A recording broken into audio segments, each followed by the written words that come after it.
ನೋಡಿ, ಕುರುಬ ಸಮಾಜದ ಜನಸಂಖ್ಯೆ ಆಧಾರದ ಮೇಲೆ ಸಾಕಷ್ಟು ಜನ ಅದೇ ಅನ್ನೋದೊಂದು ಬಿಟ್ಟರೆ ಸಂಘಟನೆಯಲ್ಲಿ ನಾವು ಸಾಕಷ್ಟು ಹಿಂದುಗಡೆ ಇದ್ದೇವೆ. ಬಾಬಾ ಸಾಹೇಬ್ ಅಂಬೇಡ್ಕರ್ ಹೇಳ್ದಂಗೆ ಶಿಕ್ಷಣ, ಸಂಘಟನೆ, ರಾಜಕೀಯವಾಗಿ ನಾವು ಬಲಿಷ್ಠ ಆಗಬೇಕಂದ್ರೆ ಶಿಕ್ಷಣ ಬೇಕು ಮತ್ತು ಸಂಘಟನೆ ಬೇಕು. ಎಲ್ಲೇ ಒಂದು ಕಡೆ ನಾವು ಸಂಘಟನೆಯಲ್ಲಿ ವಿಫಲರಾಗಿದ್ದೇವೆ.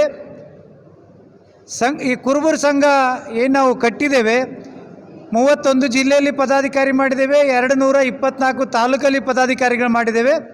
ಈ ಸಂಘಟನೆ ಉದ್ದೇಶ ಎಷ್ಟೇ, ಬರೋ ದಿನಗಳಲ್ಲಿ ನಾವು ಇನ್ನೂ ದೊಡ್ಡ ಪ್ರಮಾಣದಲ್ಲಿ ಸಂಘಟನೆಯನ್ನು ಬೆಳೆಸಬೇಕು. ಮತ್ತು ಕುರುಬ ಸಮಾಜದ ಸಾಕಷ್ಟು ಸಮಸ್ಯೆಗಳು ಬಂದಾಗ ಒಂದು ಕೂಗು ಕೊಟ್ಟರೆ, ಒಂದು ವಾಟ್ಸಪ್ದಲ್ಲಿ ಸುದ್ದಿ ಹಾಕಿದರೆ ನಾವೆಲ್ಲರೂ ಸೇರುವಂಥ ಒಂದು ಪರಿಸ್ಥಿತಿಯನ್ನು ನಾವು ಗಟ್ಟಿಯಾಗಿ ಗೊಳಿಸ್ತಾ ಇದ್ದೇವೆ.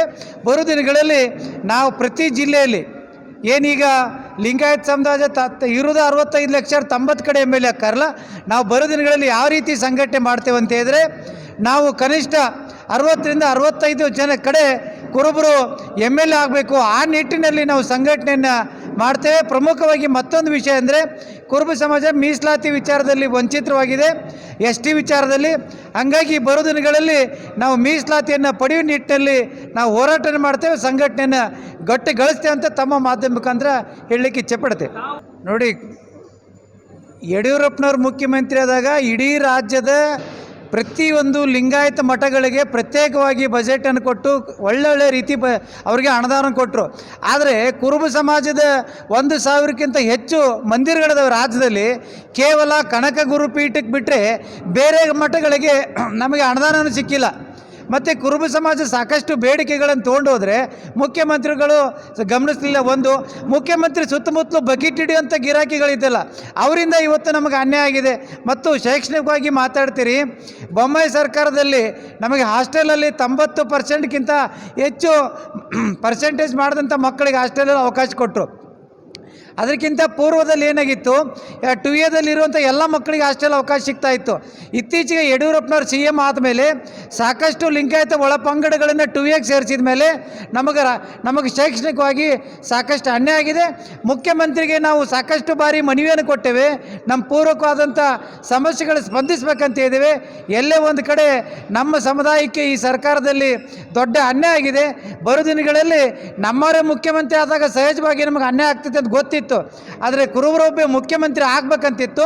ಕುರುಬರ ಮುಖ್ಯಮಂತ್ರಿ ಆಗಿ ಮುಗಿಸಿದ್ರು. ಇನ್ನು ಮುಂದೆ ನೋಡಿ, 1985-90ರಿಂದ ಕುರುಬರು 14 ಮಂದಿ 15 ಮಂದಿ ಇದ್ದರು.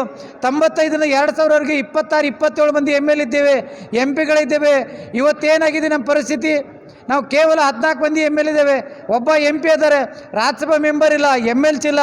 ಬರೋ ದಿನಗಳಲ್ಲಿ ರಾಜಕೀಯವಾಗಿ ನಮ್ಮನ್ನು ತೊಡಗಿಸ್ಕೊಂಡು ಒಂದು ಕಡೆ ಸಂಘಟನೆ ಮಾಡ್ತೇವೆ, ಮತ್ತೊಂದು ಕಡೆ ರಾಜಕಾರಣ ಮಾಡ್ತೇವೆ, ಮತ್ತೊಂದು ಕಡೆ ಕುರುಬ ಸಮಾಜದ ST ಮೀಸಲಾತಿಯನ್ನು ಪಡ್ಕೋದ್ರಲ್ಲಿ ನಾವೆಲ್ಲರೂ ಕಟ್ಟಬದ್ಧವಾಗಿ ನಿಲ್ತೇವೆ ಅಂತ ಹೇಳೋಕ್ಕೆ ಇಚ್ಛೆಪಡ್ತೇವೆ.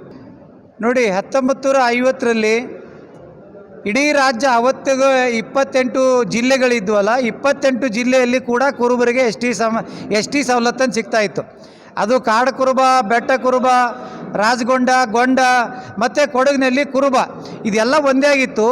ಯಾವಾಗ 1986ರಲ್ಲಿ ಮಂಡಲ ಆಯೋಗದ ವರದಿ ಬರ್ತೈತೆ, ಆ ಮಂಡಲ ಆಯೋಗದ ವರದಿ ಬಂದ ಸಂದರ್ಭದಲ್ಲಿ ನಮಗೆ ಮೀಸಲಾತಿಯಿಂದ ದೇವರಾಜ ಅರಸರ ಒಂದು ಏನು ಕಮಿಟಿ ಇತ್ತು, ಅದರಲ್ಲಿ ವಿಶೇಷವಾಗಿ LG ಹಾವನೂರು ಅಂತ ಏನೊಬ್ಬ ಅಧಿಕಾರಿ ಇದ್ದರು. ಆ LG ಹಾವನೂರು ಅವರಿಂದನೇ ನಮಗೆ ಮೋಸ ಆಗಿದೆ. ಹೀಗಾಗಿ ಮತ್ತೆ ಇವತ್ತು ಬರೀ ಕುರುಬ ಅಂದರೆ ಕೊಡಗ ಪ್ರತ್ಯೇಕ ರಾಜ್ಯ ಆಗಿತ್ತು. ಇವತ್ತದು ಇಡೀ ಏಕೀಕರಣ ಆದಮೇಲೆ ಅಂದರೆ ಇಡೀ ರಾಜ್ಯದಲ್ಲಿ ಇರೋ ಕುರುಬರು ಒಂದೇ ಆಯಿತು, ಬೀದರ್ದಲ್ಲಿ ಇರೋ ಕುರುಬರು ಒಂದೇ ಆಯಿತು, ಬೆಳಗಾವಿಯಲ್ಲಿ ಇರೋ ಕುರುಬರು ಒಂದೇ ಆಯಿತು, ದಾವಣಗೆರೆಯಲ್ಲಿ ಇರೋ ಕುರುಬರು ಒಂದೇ. ಆದರೆ ಎಲ್ಲೇ ಒಂದು ಕಡೆ ರಾಜಕೀಯವಾಗಿ ರಾಜಕಾರಣ ಮಾಡುವಂಥ ಬೇರೆ ವರ್ಗದವರು ನಮ್ಮನ್ನು ಬೇಕಂತೇಳಿ ವಂಚಿತರು ಮಾಡ್ಯಾರೆ. ಕೇಂದ್ರ ಸರ್ಕಾರಕ್ಕೆ ನಾವು ಹೋಗಿ ಸಂಬಂಧಪಟ್ಟ ಇಲಾಖೆ ಕೇಳಿದಾಗ ಇವತ್ತು ಕೂಡ ಕರ್ನಾಟಕದಲ್ಲಿ ಇರುವಂಥ ಕುರುಬರಿಗೆ ST ಪಟ್ಟಿಯಲ್ಲಿದ್ದೇವೆ.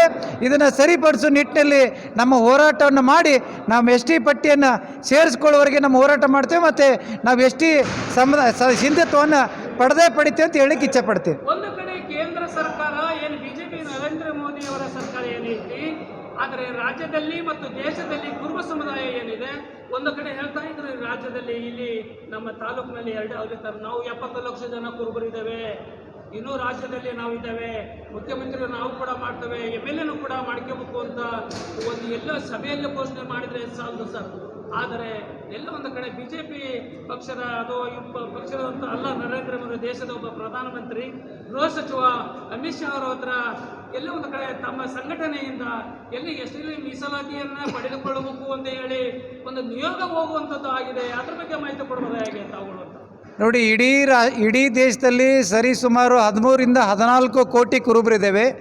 ಜಮ್ಮು ಕಾಶ್ಮೀರದಿಂದ ಹಿಡ್ಕೊಂಡು ಕನ್ಯಾಕುಮಾರಿವರೆಗೆ ಇಡೀ ರಾಜ್ಯದಲ್ಲಿ 30 ರಾಜ್ಯದಲ್ಲಿ ಕುರುಬರಿದ್ದೇವೆ. 13ರಿಂದ 14 ಕೋಟಿ ಕುರುಬರಿದ್ದೇವೆ. ಬೇರೆ ಜಿಲ್ಲೆಯಲ್ಲಿ ಮಹಾರಾಷ್ಟ್ರದಲ್ಲಿ ನಮಗೆ ದನಗಾರ್ ಅಂತ ಇಲ್ಲಿ 6 ಜಿಲ್ಲೆಯಲ್ಲಿ ಮಾತ್ರ ಎಸ್ ಟಿ ಕೊಡ್ತಾ ಇದೆ, ಇವತ್ತು ತಮಿಳುನಾಡಲ್ಲಿ ಕೊಡ್ತಾ ಇದೆ.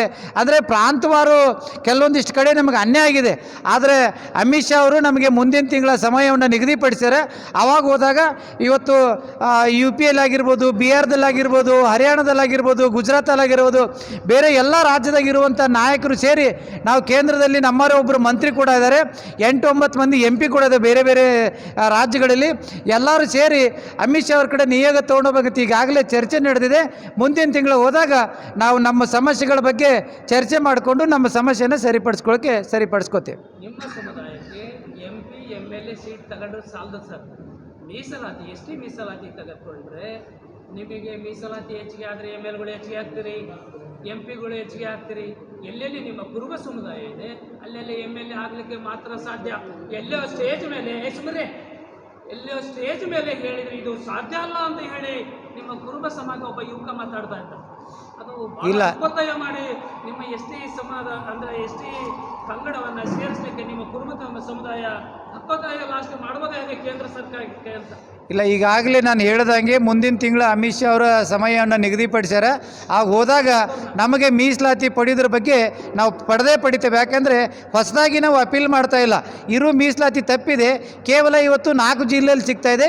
ಇಡೀ ರಾಜ್ಯಾದ್ಯಂತ ವಿಸ್ತರಣೆ ಮಾಡಬೇಕಂತೇಳಿ ಈಗಾಗಲೇ ನಾವು ಕಳೆದ ತಿಂಗಳು ಹೋದಾಗ ಅಮಿತ್ ಶಾ ಅವರ ಸೆಕ್ರೆಟರಿ ಜೊತೆಗೆ ಮಾತಾಡಿದ್ದೇವೆ, ಪ್ರಧಾನಮಂತ್ರಿ ಸೆಕ್ರೆಟರಿಗೆ ಮಾತಾಡಿದ್ದೇವೆ, ಶೆಡ್ಯೂಲ್ ಟ್ರೈಬ್ ಮಂತ್ರಿಗೆ ಮಾತಾಡಿದ್ದೇವೆ, ಪ್ರಹ್ಲಾದ್ ಜೋಶಿ ಅವ್ರಿಗೆ ಮಾತಾಡಿದ್ದೇವೆ, ಮತ್ತು ಶೆಡ್ಯೂಲ್ ಟ್ರೈಬ್ ಕಮಿಷನರ್ಗೆ ಮತ್ತು ಚೇರ್ಮನಿಗೆ ಮಾತಾಡಿದ್ದೇವೆ.